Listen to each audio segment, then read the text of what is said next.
ہمارے چینل سے جڑنے کے لیے یوٹیوب پر دینی مسائل چینل کو سبسکرائب کریں۔ ایک بات بتا کر کے میں رخصت ہونا چاہتا ہوں، یاد رکھنا امام غزالی رحمۃ اللہ تعالیٰ علیہ کی وہ بات مجھے یاد آتی ہے۔ آپ نے فرمایا امت کے سامنے جب رسول پاک صلی اللہ علیہ وسلم کی توہین ہو رہی ہو اور امت اپنی عیاشیوں میں مصروف ہو، کھا رہی ہو، پی رہے اور سو رہی ہے، تو امت کو چاہیے کہ تھوڑے دن اور انتظار کرے۔ ان کے ساتھ کیا حشر ہوگا؟ فرماتے ہیں ان کی عورتیں، ان کی بچیاں باہر لائی جائیں گی، بیچی جائیں گی، نیلام کی جائے گی، ان کی ماں اور بہنوں کی عزت، اور یہ کچھ نہیں کر سکیں گے، ان کے بچے مار دیے جائیں گے۔ وہ وقت بھی ہمارے ساتھ آئے گا، کیونکہ اب جب رسول پاک کی عزت یہاں پر محفوظ نہیں رکھی گئی تو پھر اب کس کی عزت سلامت رہے گی؟ قرآن کو گنڈوں کی کتاب کہا جا رہا ہے، اسلام کو ڈاکوؤں کا دین کہا جا رہا ہے۔ میرے آقا صلی اللہ تعالیٰ علیہ وسلم کو اتنے بھدے الفاظ، معاذ اللہ، رب ذوالجلال کی شان میں بھی بکواس، بچا کیا اب تمہارے پاس؟ بچا کیا؟ ہمارے پاس جو کچھ بھی ہے جینے کے لیے میرے عزیزوں، یہ ظالم دنیا والے سمجھتے ہوں گے یہ اتنا کیوں چلا رہے ہیں، انہیں معلوم نہیں ہے اسلام میں اور دیگر مذاہب میں فرق کیا ہے۔ کھانے پینے، اٹھنے، اچھلنے کودنے، تیوہار کرنے اور کپڑے پہننے کا نام اسلام نہیں ہے۔ اسلام تو ایک روحانیت ہے جو عظیم رشتے کا نام ہے۔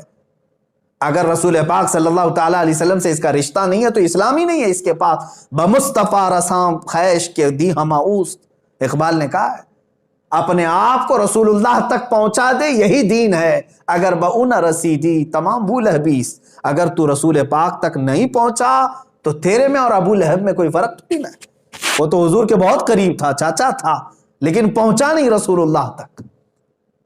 میرے عزیزو، یہ ایک بات یاد رکھ لیں کہ رسول پاک صلی اللہ تعالیٰ علیہ وسلم کی توہین ہو رہی ہو اور امت خاموش رہے تو تمہارے ساتھ اب جو مستقبل میں ہونے والا ہے وہ بہت خطرناک ہے، بہت خطرناک ہے۔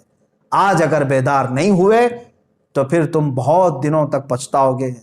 معاذ اللہ رب العالمین، ایک شخص نے یہ تحریر لکھ کر کے کہا تھا سعودی عرب میں جدہ کے کچھ گھروں میں مسلمان بچے باہر پڑھنے کے لیے گئے اور واپس آ کر کے اپنے ماں باپ سے پوچھتے ہیں ہو از دا محمد؟ معاذ اللہ رب العالمین، انہوں نے بچپن سے وہاں پڑھایا۔ اس ایک رائٹر نے ایک تحریر لکھ کر کے کہا تھا کہ اے مسلمانوں، شاید تمہارے ساتھ بھی یہی ہو جائے کہ دشمن ہر جگہ سے تمہارا ایمان اور تمہارے عشق رسالت کا دشمن ہر چیز سلب کرنے کے لیے تیار ہے، اور ایک بڑی بات، ایک بڑی خانقاہ، ہماری معظم خانقاہ ہندوستان کی، ان کے سجادہ نشین، اللہ رب العزت ان کی عمر دراز فرمائے، حضرت نے مجھ سے ایک بڑا جملہ کہا، میں بطور نصیحت کرتا ہوں۔ وہ رو رہے تھے بات کرتے کرتے، کہہ رہے تھے کہ جب رسول پاک صلی اللہ تعالیٰ علیہ وسلم کی اتنی توہین ہو گئی تو اب یہاں جینے کا مزہ کیا ہے، کھانے میں کیا مزہ رہ گیا ہے۔ وہاں تو حضرت ابو بکر صدیق رضی اللہ تعالیٰ عنہ، ایک شخص آیا قاصد حضور کی داڑھی شریف کی طرف ہاتھ کر کے بات کر رہا تھا تو حضرت ابو بکر کو برداشت نہیں ہوا۔ آپ نے ہاتھ اس کا جھٹک دیا اور کہا دوبارہ اگر ہاتھ اٹھا تو تیرے جسم کے ساتھ ہاتھ بھی نہیں رہے گا، حضور سے بات کر رہا ہے تو۔ یہ ان کا جذبہ تھا۔ اور صلاح الدین ایوبی کی بات میں نے کہا، برنس نے صرف اتنا کہا تھا ایک مسلمان قافلے کو لوٹ کر کے بلاؤ اپنے محمد کو مدد کے لیے۔ حضرت صلاح الدین ایوبی کو جب یہ بات پتہ چلی کہ ایک عیسائی جرنل نے میرے آقا کے بارے میں ایسا جملہ کہا ہے، تو جانتے ہیں 2.5 سال تک صلاح الدین ایوبی بستر پر نہیں سوئے، 2.5 سال تک بستر پر نہیں سوتے تھے، اور اپنے پیر لمبے نہیں کیا، اور کہا کہ جب تک اس گستاخ رسول کو پکڑوں گا نہیں میں تب تک بستر پر نہیں سوؤں گا۔ آج ہمارے حالات کیا ہیں؟ سارے عیش مزے سب تو ویسے ہی چل رہے ہیں۔ علماء اور خانقاہیں، آپ کیا سمجھتے ہیں خانقاہیں کس کے نام پر چل رہی؟ رسول پاک صلی اللہ علیہ وسلم کے نام پر۔ اگر آج حرکت نہیں آئی ہمارے اندر تو پھر سب کچھ چھین لیا جائے گا، کوئی چیز باقی نہیں رہے گی تمہارے ہاتھ میں، کوئی چیز نہیں۔ مٹتے ہوئے بھی ہم نے دیکھا ہے بہت سارے لوگوں کو، تاریخیں ختم ہو جاتی ہیں، قومیں پوری کی پوری ختم کر دی جاتی ہیں اگر میرے آقا صلی اللہ تعالیٰ علیہ وسلم سے وفاداری نہیں کی۔ میں آپ سے پوچھتا ہوں، مسلمانوں سے بھی، علماء سے بھی، ارے زندگی بھر رسول پاک کا نام لے کر کے کھاتے رہے، زندگی بھر انہی کا صدقہ تو کھاتے رہے، جب میلاد آئے تو حضور کے نعتیں قصیدے سب ہماری تقریریں ہماری زندگیاں حضور کے نام پر ہی تو کھا رہے ہیں۔ آج جب رسول پاک کی شان پر ہرزہ سرائی ہو رہی ہے تو ہماری حرکت دیکھی جائے، یہ امتحان کا وقت ہے، یہ ہمارے امتحان کا وقت ہے۔ میں آج یہاں عام طور پر میسج دیتا ہوں پورے علماء، ایک ساتھ آواز اٹھاؤ، ایک ساتھ آواز اٹھاؤ۔ یہ نہیں کہ اکا دکا آدمی کوئی کہہ رہا ہے، نہیں، ہر ایک کی ذمہ داری ہے، ہر ایک کی ذمہ داری ہے۔ ابھی پولیس پرشاسن مجھ سے یہ سوال کر رہے تھے کہ مولانا بہت مسلمان ہیں ہندوستان میں، آپ ہی کو کیوں تکلیف ہو رہی ہے؟ یہ سوال عجیب ہے میرے عزیزوں۔ میں نے یہی کہا کہ مجھے دوسروں کا مطلب نہیں ہے، میں سابقہ ٹھیکہ لے کر نہیں بیٹھا، لیکن مجھے درد ہوا، میں آواز اٹھایا۔ میں یہاں سے یہ کہنا چاہتا ہوں کہ سارے مسلمانوں کو درد ہو، آواز اٹھائیں کہ یہ بند کیا جانا چاہیے، یہ ناٹک بند کیا جائے، اور ایسے لوگوں کو کھلے عام نہیں چھوڑا جانا چاہیے، پاگل کتوں کو اندر بند کر دینا چاہیے۔ یہ آواز کیوں نہیں اٹھاتے؟ حکومت وقت سے مطالبہ کیوں نہیں کیا جاتا؟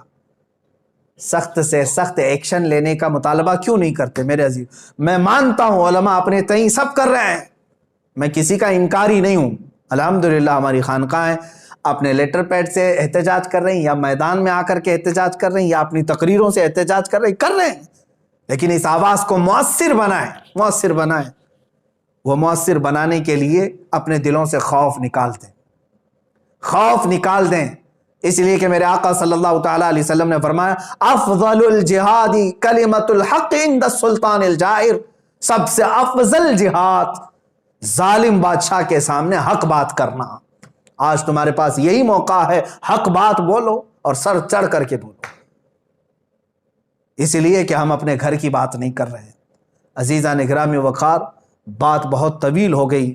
آج کے حالات کے اعتبار سے میں پورے لوگوں کو یہ کہنا چاہوں گا، مستقبل تمہارا بہت خطرے میں ہے، نہ سنبھلو گے تو مٹ جاؤ گے۔ اے ہندی مسلمانوں، تمہاری داستان تک نہ رہے گی داستانوں میں، تمہاری داستان تک نہ رہے گی داستانوں میں۔ تم اگر صرف خرافات میں رہ گئے آج، واہیات میں رہ گئے اگر آج، تو پھر یاد رکھو تمہارا سخت ترین سوال ہوگا، تم سے سخت ترین پوچھ تاچھ ہوگی اللہ کی بارگاہ میں۔ رسول کریم صلی اللہ تعالیٰ علیہ وسلم کی عزت کی خاطر تم کیا کرتے تھے، یہ سوال تو ہوگا میرے عزیز، علماء سے بھی ہوگا، مشائخ سے بھی ہوگا، جوانوں سے بھی ہوگا، سب سے ہوگا۔ ہاں، جو بات میں کہہ رہا تھا وہ بیچ میں بھول گیا۔ بڑی خانقاہ کے بڑے بزرگ ہیں، اللہ انہیں سلامت رکھے، انہوں نے ایک بات یہ کہا کہ مولانا اب تو مجھے ایسا لگ رہا ہے کہ بزدلی ایسی چھا گئی ہے کہ اب تو شادیاں ہماری ہوں یا ہم اپنے بچے پیدا کریں کس کام کے؟ میں نے کہا حضرت ایسی مایوسی کی بات کیوں کر رہے ہیں؟ کہا اس لیے کہ شرم آتی ہے اور حیا آتی ہے کہ آج حضور پاک صلی اللہ تعالیٰ علیہ وسلم کو برسر عام گالیاں دی جا رہی ہیں۔ اب تک ایسا نہیں ہوتا تھا، چھپ کر کے فیک آئی ڈی میں کوئی بول دیا، ادھر سے ادھر کہیں کتابوں میں، یا کوئی چھوٹا موٹا ادھر ادھر، لیکن اب پوری حکومت کی پشت پناہی کے ساتھ اس کو ساری مدد فراہم کی گئی ہے۔ ارے باڈی گارڈ ہیں پورے جس کے آس پاس، اور اس سے زہر اگلوایا جا رہا ہے۔ تو حضرت نے یہ فرمایا کہ اب ہمارے سامنے جب اس قدر غلاظت بکی جا رہی ہے تو پھر اس طرح کی بزدل بچے پیدا کر کے کیا مطلب، کیا رہ جاتا ہے؟ لیکن میرے عزیزو، یہ بہت بڑی بات ہے، اگر اسی طرح سے تم بزدل رہو گے تو ایک بات یاد رکھ لینا، منتشر ہوگے تو کستوں میں صفایا ہوگا، متحد رہو گے تو کہلاؤ گے مومن و غازی۔